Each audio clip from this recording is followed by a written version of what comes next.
자, 다시 한번 사도행전 1장 7절 8절 두 절 같이 봅시다.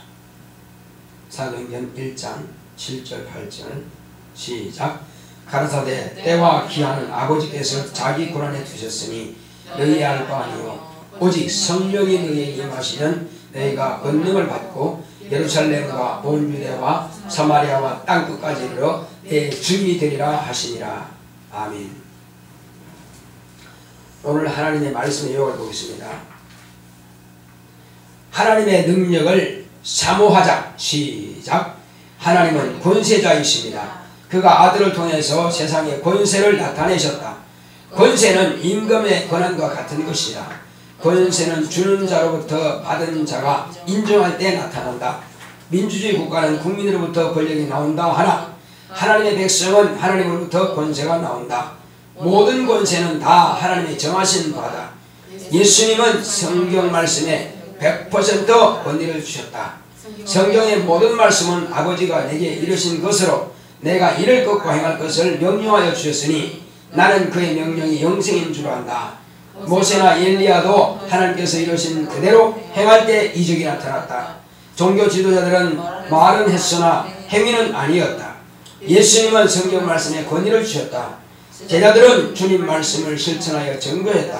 신약교회에 권세가 나타나는 것은 예수님의 말씀에 순종하고 실천하며 교회는 예수의 몸으로 권리를 주고 감독은 하나님께서 주신 권위를 인정할 때 영감과 권능이 충만하게 나타난다. 나는 포도나무여 너희는 가지니 가지가 줄기에 붙어있지 아니하면 열매를 맺을 수 없음 같이 우리가 줄기에 붙어있지 않으면 마른다. 오직 성령이 너희에게 임하시면 너희가 권능을 받고 내 증인이 되리라. 기도에 힘쓰니 오순절에 성령 충만받았다.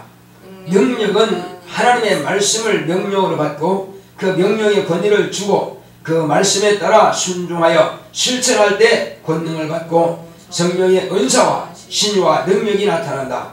내 영혼아 하나님의 능력을 사모하자. 하나님은 권세자이십니다. 자, 우리 하나님은 권세자이시다 시작합시다. 시작. 하나님은 권세자이시다. 하나님은 권세자이시다. 하나님은 권세자이시다. 그가 아들을 세상에 보내주신 것은 하나님만이 권세를 주시는 분, 하나님만이 권세자이심을 나타내시기 위해서 아들을 보내주신 것입니다. 이 권세와 권능의 차이가 뭐냐? 권세가 있는 자에게 군대와 같은 그런 천사들을 거느리고 명령할 수 있으니까 거기에 힘이 주어진다 이겁니다. 그러므로 그 권세가 뭐냐? 권세는 임금의 권한과 같은 그 권한을 말하는 것입니다. 그러므로 이런 말이 있어요. 상감의 명령은 추상 같다. 그래, 추상 같은 명령이다. 추상이 뭐냐면 가을에 서리가 내리면은 그 푸른 초목들이 순식간에 다 완전히 팍 시들어서 말라버리는 것입니다. 아주 순식간입니다. 그처럼 추상이라 가을에 내리는 설이라는 거예요. 자, 그것은 추상 같은 명령이다. 그 명령이면 사람이 목이 날아갈 수도 있고 감옥에 들어갈 수도 있고 수십 년 감옥 생활할 수도 있고 그건 왕의 권한이다 이거죠. 자, 그러나 하나님의 말씀은 과연 추상 같다는 말이 맞습니다. 하나님의 말씀은 그대로 되라 하면 되는 것입니다. 죽은 자도 나오라면 나오는 것이고 산 자도 죽는다면 죽는 거예요. 왜? 그 명령은 절대적이기 때문에. 그래서 절대자라 하는 것은 권세자만이 절대자가 있습니다. 하나님의 권세를 절대자라 할 수 있습니다. 그러나 인간의 권세는 절대가 될 수가 없습니다. 인간은 사람의 목숨을 빼앗을 수는 있으나 죽은 자를 다시 살릴 수는 없습니다. 그러나 절대자이신 하나님은 죽은 자라 할지라도 살 수가 있기 때문에 그래서 그분만이 전리자가 될 수 있는 것입니다. 이스라엘 백성들이 출애굽할 때에 모세와 애굽의 그 바로의 술객들의 차이가 뭐냐? 바로의 술객들은 물로 피가 될 수도 있고 또 여러가지로 이렇게 이적을 나타냈지만은 그러나 원상 복귀시키지는 못한다 이거예요. 죽은 것을 살릴 수는 없고 피가 된 물을 다시 물로 시킬 수는 없고 환원시킬 수는 없다 이거죠. 그러나 모세는 피가 된 물을 다시 깨끗한 물로 만들 수가 있다.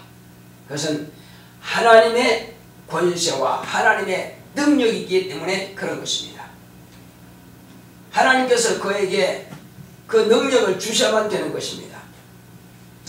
그러므로 이제 이 권세라고 하는 것은 주는 자의 그 권위를 인정할 때의 권세가 나타나는 것입니다. 민주주의 국가에서는 모든 권력은 국민으로부터 나온다라고 하지만은 그러나 그 권력도 하나님께서 인정하지 않으면 받을 수가 없는 것입니다. 사단의 권세는 누가 준 거죠? 사단의 권세는 스스로 취한 겁니까? 하나님께서 주신 겁니까? 네. 그것도 하나님께서 허락하시면 된다. 사단은 불법자예요.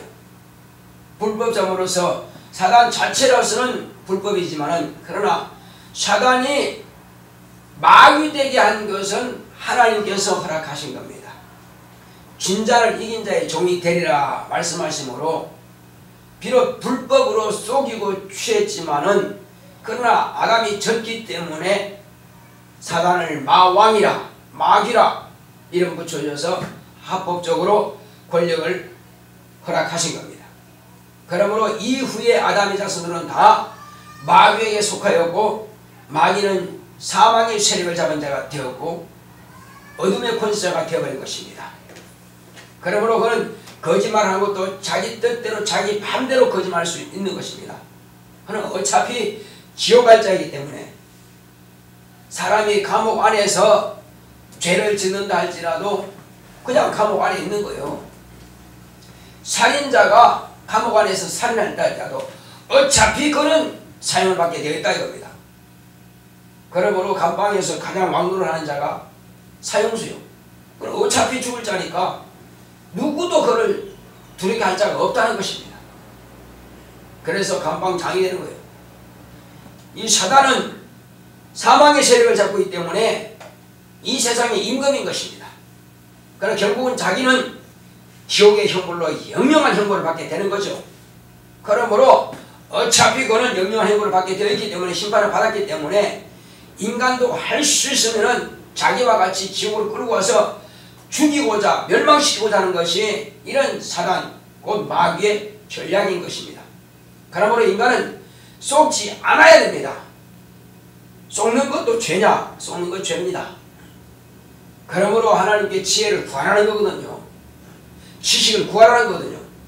하나님을 아는 지혜가 없고 하나님을 아는 지식이 없으면 마귀한테 속아서 같이 망하는 것입니다.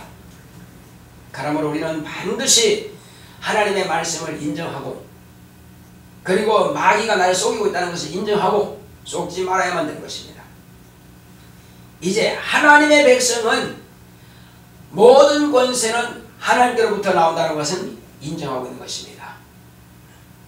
로마서 13장 1절에서 2절까지 말씀을 보게 되면 모든 권세는 하나님께로부터 나온다는 것을 말씀을 기록하고 있습니다. 그러므로 이 권세는 하나님이 정하셨다 이거죠. 악한 임금 그리고 그런 자라 할지라도 그 권세는 하나님께서 허락하신 겁니다. 악한 날에 악하게 쓰임받는 존재로 시험받은 것입니다. 쓰임받는 것이요. 가룟 유다 그는 악한 날에 악한 도구로 쓰임받는 것입니다. 누군가는 가룟 유다 역할을 해야 되는데 그 스스로가 악하게 되니 그는 그렇게 쓰임받는 것입니다. 마찬가지로 과거에 모세가 바로에게 가서 내베센 내로라 했을 때에 바로는 10가지 재앙을 당할 때까지 계속 그 명령을 거스르는 것입니다. 그러나 하나님께서는 바로를 더 강팍하게 하고 더 완악하게 하여 그로 하여금 하나님으로부터 재앙을 당하도록 하신 겁니다. 그가 완악하지 않았다면, 그가 선했다면 그렇게 당하지 않겠죠. 그러나 그는 악한 날에 더 악하게 재앙을 당하는 것을 이스라엘 백성들이 보고 경성하기 위해서 더 완악하게 만드신 겁니다. 선지자가 시험을 받으면은 하나님께서 부리는 악신을 힘있게 내리셔서 더 악하게 더 이렇게 시험하도록 만들어버린 것입니다. 더 시험을 당하도록 만들어버린다 해요.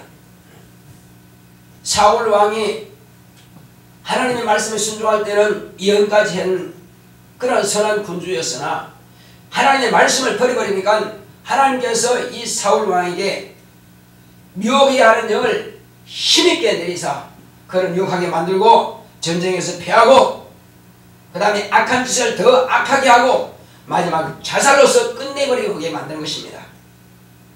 그러므로 이것은 각각 자기가 택하는 거예요. 자기가 택하는데 악한 것을 택하는 사람은 하나님께서 더 악한 길로 몰아붙여버립니다. 악한 길로 가려고 하는 자를 억지로 선한 길로 인도하지는 않습니다. 그러니까 하나님께서는 인간에게 의지를, 인격을 주신 것은 인격을 무시하고 로봇처럼 강제하기 위해서 인격을 주신 것이 아니라 누구든지 인격대로 자기 의지대로 의지를 사용할 수 있으나 그러나 다 옳은 것은 아니라는 것입니다. 그래서 성경에는 청년들아 청년의 때를 너희들은 참으로 하나님을 섬기라 합니다. 그러나 청년의 때 자기 뜻대로 자기 고집대로 자기 마음대로 살아갈 수 있다 이거죠. 그러나 그것이 다 옳은 것은 아니라는 것입니다. 하나님의 말씀을 순종하는 자, 하나님 말씀 앞에 무릎 꿇는 자는 하나님께서 선한 길로 인도하시고 하나님 말씀을 버린 자, 교만한 자, 이는 교만한 대로 하나님께서 역사하시는 것입니다. 더 완악하게 더 악한 길로 하나님께서 그를 쓰시는 것입니다. 교회 안도 마찬가지입니다. 교회 안도 어떤 사람은 하나님 말씀 앞에 무릎 꿇습니다. 회개합니다. 교회의 권위를 두고, 교회는 주의 몸입니다. 주의 몸된 교회의 권위를 두고 주님께서 기름 부어 세운 종의 권위를 두고 그렇게 순종하는 자는 그 사람에게도 하나님께서 권세와 능력을 충만하게 주셔서 주님께서 쓰신다는 것입니다. 첫째는 예수 그리스도의 말씀에 곧 진리의 말씀에 권위를 주고 그리고 교회는 주님의 몸인 줄 인정하고 주의 몸으로 인정하고 교회가 명하는 모든 말씀에 따라서 참으로 교회를 귀하게 여기고 존귀하게 여기면서 그리고 그 말씀에 순종하고 교회를 정말 존귀하게 여길 때에 또 주의 종들을 말씀을 그대로 순종하고 존귀하게 여길 때에 권위를 둘 때에 그는 하나님의 뜻대로 쓰임받는 것입니다. 그러면 어떻게 해서 그렇게 그이가 권세가 나타나고 쓰임받을 수 있느냐? 그것은 이미 주님께서 말씀하신 것입니다. 포도나무의 비유에 대해서 말씀하고 있습니다. 포도나무가 어떤 나무길래? 요한복음 15장 1절에서 11절까지 쭉 보게 되면은 자, 하나님은 농부요, 나는 포도나무요, 너희는 가지니 이렇게 말씀하십니다. 포도나무 가지가 포도나무에 붙어 있지 아니하면 절로 말라져서 사람들이 그걸 불사드로 단으로 묶고 이제 불에 집어넣는다고 합니다. 마찬가지로 예수님께서 포도나무라면은 교회는 곧 한 몸인 것입니다. 한 포도나무인 것입니다. 그리고 이제 그 포도나무 가지는 굵은 가지는 주의 종인 것입니다. 그러니까 예수님께 붙어 있는 주의 종에 의해서 신액을 빨아들여서 그 작은 가지로 보내는 것입니다. 작은 가지로 보내게 되면 그 작은 가지는 성도입니다. 그 작은 가지에서 열매를 맺게 되는 거죠. 그런데 어떤 사람들은 자기 자기가 지금 포도나무에 붙어 있는지, 교회 조직에 붙어 있는지, 아니면 교회 안에 있는지 몰라요. 그냥 자기 고집대로 자기가 원하는 그 종교생활을 하는 것입니다. 교회는 주님의 몸이라고 인정하지 않습니다. 자기가 어뜸이 되고 자기 인격이, 자기 의의가 높아서 스스로 교만합니다. 그럼 교회도 무시해요. 사람들 앞에서 교회를 비방합니다. 자기가 그 교회에 있으면서 그 교회를 비방해요. 그러면 주님의 몸을 무시한 겁니다. 주님의 몸을 인정하지 않는 것입니다. 그리고 하나님의 말씀을 하나님의 말씀을 듣는 것이 아니라 죄의 종이 전하는 그 말씀을 갖다 곡해합니다. 오해합니다. 그렇게 해서 하나님의 말씀을 받지 않는다는 것입니다. 자기 생각이 옳은 것이고 자기 스스로가 비판만 하는 자들이 그 비판이 옳은 것으로 착각합니다. 그러므로 그 말씀도 무시하죠. 그리고 주님께 붙어있는 주의 종의 말씀을 무시하니 자기에게는 친에게 빨아들일 것이 없는 것입니다. 그러니 이미 자기는 교회 안에 몸은 와 있지만은 그런 주님과 끊어져 버린 것입니다. 그래서 그 스스로가 멸망의 길로 가고 그런 스스로가 영원히 메말라 가고 있다는 것입니다. 그러므로 그 심령은 완악하게 될 수밖에 없다는 것입니다. 아주 완악하게 되는 것입니다. 근데 자기가 지금 완악한 자체를 몰라요. 오늘 주보에 있는 목사 코너를 가만히 보게 되면은 어떻게 우리가 생활해야 되는지를 잘 알고 있습니다. 그런데 오늘날 그렇게 안 돼 있다 이거요. 정상적이 아닌 줄을 자기는 모른다 이거요. 비정상적이면서도 자기는 정상적인 줄 착각하고 있다 이거요. 그것처럼 교회 안에서도 자기의 신앙생활이 정상적인 줄 착각하고 있다. 왜 그러냐? 말씀을 무시하고 주의 종의 권위를 무시하고 교회 권위를 무시하니 그 스스로는 완악한 길로 가고 있다는 거예요. 누구든지 주의 진리의 말씀에 권위를 두고 교회의 권위를 두고 주의 종의 권위를 둔다면 자신에게도 그런 능력이 나타나게 되어 있습니다. 자기에게도 열매 맺게 되어 있어요.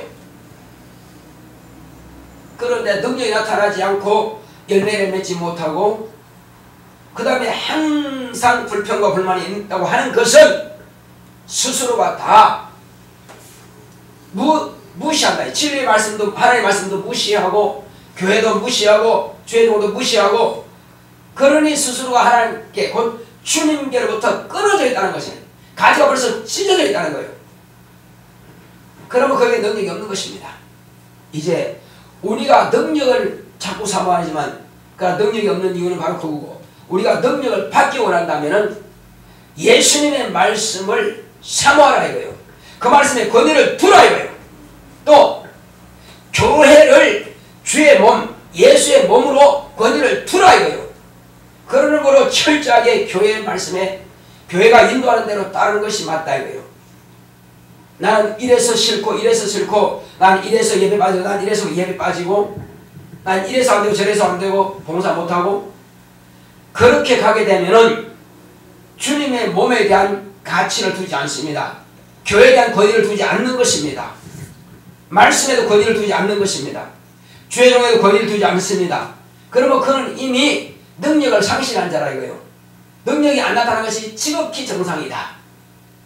그러나 우리는 항상 주님께서 제자들에게 말씀하신 것은 뭐라고 말씀하신 것입니까? 자, 회개하라. 천국이 가까이 왔다. 말씀하셨고 이제 어디로 가든지 간에 하나님께서 아들을 보내신 것에 대해서 증거하도록 말씀하셨고 또 그들에게 병도 고쳐주라. 말씀하신 대로 그대로 병자에게 손을 주면 병이 낫는 것입니다. 또 너희가 내 이름으로 귀신을 쫓아내라. 말씀하신 대로 그 말씀에 권위를 두고 귀신처럼 귀신이 나가는 것입니다. 이것은 당연한 거라 이거예요. 그러나 그 말씀에 권위를 안 두면 능력이 안 나타나는 것입니다.